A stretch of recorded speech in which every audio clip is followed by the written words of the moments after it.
Breaking news చూస్తున్నాం. తమిళనాడులో క్షణ క్షణానికి లెక్కలు మారిపోతున్నాయి. నెంబర్ గేమ్ లో టీవీకే చీఫ్ విజయ్ సతమతమవుతున్నారు. ఒకే ఒక్క ఎమ్మెల్యే మద్దతు కోసం టీవీకే అధినేత తంటాలు పడుతున్నారు. టీవీకే విజయ్ కి మద్దతుపై చిన్న పార్టీల హైడ్రామా ఆడుతున్నాయి. ప్రభుత్వ ఏర్పాటుకు ఐయుఎంఎల్ మద్దతు ఇచ్చినట్టే ఇచ్చి వెనక్కు తీసుకుంది. అయితే ఈ పరిణామంపై ఆ పార్టీ అధినేతలు స్పందించలేదు. దీనికి తోడు విజయ్ ముందు వీసీకే పార్టీ పలు డిమాండ్లు పెట్టి గేమ్ ఆడుతుంది. డిప్యూటీ సీఎంతో పాటు తిరుచి ఈస్ట్ సీట్ ఇవ్వాలని వీసీకే అధిష్టానం షరతులు పెడుతోంది. ఈ నేపథ్యంలో వీసీకే ఆఫీస్కు వెళ్లి వీసీకే ఆఫీస్కు వెళ్లి వీసీకే చీఫ్ ను విజయ్ కలవనున్నారు. కాసేపట్లో వీసీకే చీఫ్ తో విజయ్ భేటీ అవుతున్నారు. ఆ తర్వాత మీడియా ముందుకు వచ్చి ఇద్దరు నేతలు కీలక ప్రకటన చేసే అవకాశం ఉంది.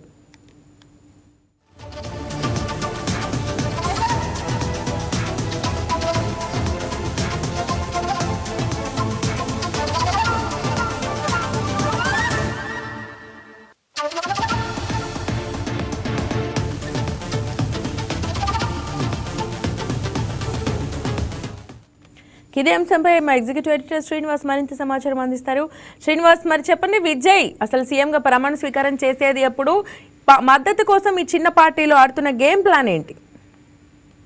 రైట్ ఇంద్రజ, ఏదైతే తమిళనాట రాజకీయ ఎంట్రీ ఇచ్చిన విజయ్ కి తమిళ రాజకీయాలు అయితే చుక్కలు చూపిస్తున్నాయి.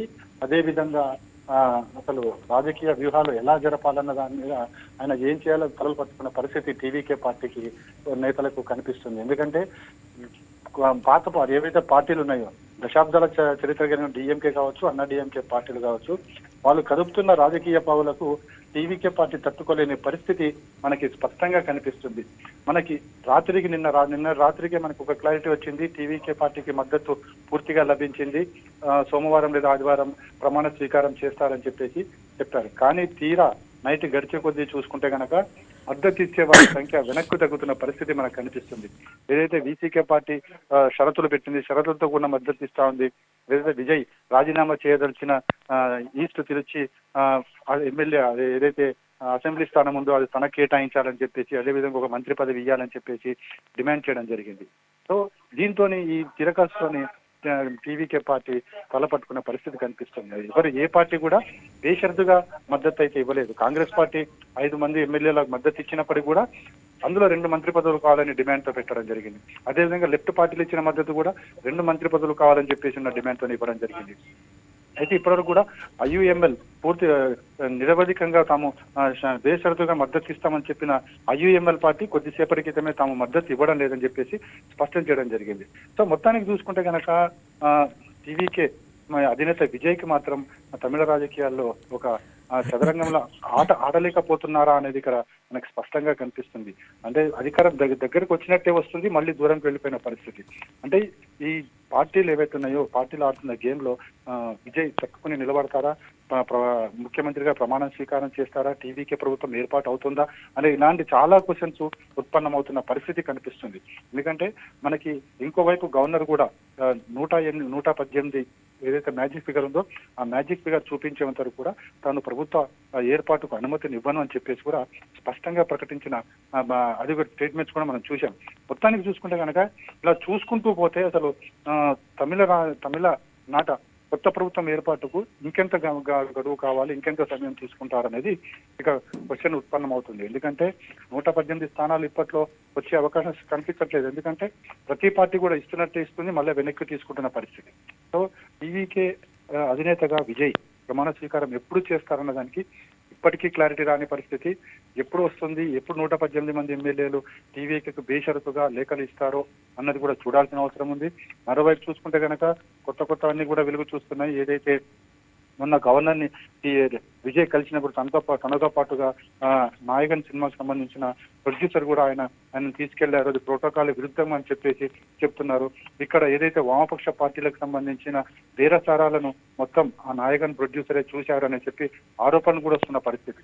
సో ఇలాంటివన్నీ జరుగుతాయని తెలిసిందే గవర్నర్ కూడా తనకున్న విచక్షణాధికారాన్ని ముందు పెట్టుకుని ఎలాంటి తెర వెనుక బేరసారాలు లేకుండా ఉండాలనే ఉద్దేశంతోనే తాను 118 స్థానాలకు కట్టుబడి ఉన్నామని చెప్పేసి 118 స్థానాలు ఖచ్చితంగా చూపిస్తేనే ప్రభుత్వం ఏర్పాటుకు అనుమతిస్తామని చెప్పేసి చెప్పడం వెనుక కారణం కూడా అదే అయి ఉంటుందని చెప్పేసి. అంటే ఇలాంటి పరిస్థితుల్లో శ్రీనివాస్, ఇలాంటి పరిస్థితుల్లో ఒకవేళ ప్రభుత్వం ఫామ్ చేసినా కూడా ఫర్దర్ గా ఇలాంటి పేచీలు ఉన్నప్పుడు ప్రభుత్వాన్ని నడపడం, ఆ తర్వాత ఏదైనా బల నిరూపణ సమయంలో కానీ ఎటువంటి అడ్డంకులు రావచ్చు విజయ్కి?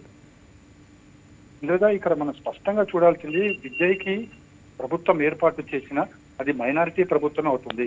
అంటే ఇప్పటి వరకు ప్రకటించిన కాంగ్రెస్ పార్టీ 5 స్థానాలు, లెఫ్ట్ పార్టీ 4 స్థానాలు, మరో 2 పార్టీలు ప్రకటిస్తే కనుక అది 120 స్థానాలు, 119 స్థానాలకే పరిమితం అయిపోతుంది. అంటే ప్రభుత్వం పడిపోవడానికి మరో 2 స్థానాలు తగ్గితే ఖచ్చితంగా విజయ ప్రభుత్వం పడిపోతుంది. అంటే వచ్చే ప్రభుత్వం ఏదైతే విజయ ప్రభుత్వం ఏదైతుందో అది మైనారిటీ ప్రభుత్వం అవుతుంది. అది కూడా షరతులతో కూడిన ప్రభుత్వం. అంటే ఏ పార్టీలు అయితే మద్దతు ఇస్తున్నాయో అవన్నీ కూడా షరతులు. మంత్రి పదవులు ఇస్తేనే తాము మద్దతు ఇస్తామని చెప్పేసి, అదేవిధంగా వీసీకే పార్టీ చెప్పిన కండిషన్స్ ఏవైతున్నాయో అవి. సో వీటిలో ఏ ఒక్కటి అంటే భవిష్యత్తులో పాలనాపరంగా ఏమైనా ఇబ్బందులు వస్తే కనుక ఈ పార్టీల మద్దతు వెనక్కి తీసుకుంటే ఖచ్చితంగా అప్పుడు కూడా విజయ్ ప్రభుత్వం ఇరకాటంలో పడే అవకాశం స్పష్టంగా కనిపిస్తుంది. సో ఇప్పుడు ప్రభుత్వం ఏర్పాటుకు సంబంధించి హడావిడిగా చేసేసిన తర్వాత జరగబోయే పరిణామాలు ఏమైనా జరిగితే కనుక మళ్ళీ ఇరకాటంలో పడే అవకాశం స్పష్టంగా మనకు కనిపిస్తుంది. సో మొత్తానికైతే తమిళనాడులో విజయకేతనం ఎగరవేసి అత్యధిక స్థానాలు సాధించిన టీవీకే పార్టీ ఇక ప్రభుత్వ ఏర్పాట్లో పడుతున్న అవస్థలు అన్నీ కావు. ఇవన్నీ కూడా తమిళ రాజకీయాల్లో ఒక డ్రామాగా ఇక్కడ మనకి కనిపిస్తుందని చెప్పొచ్చు. Indraja. Right Srinivas, it's మహిజా, thank you.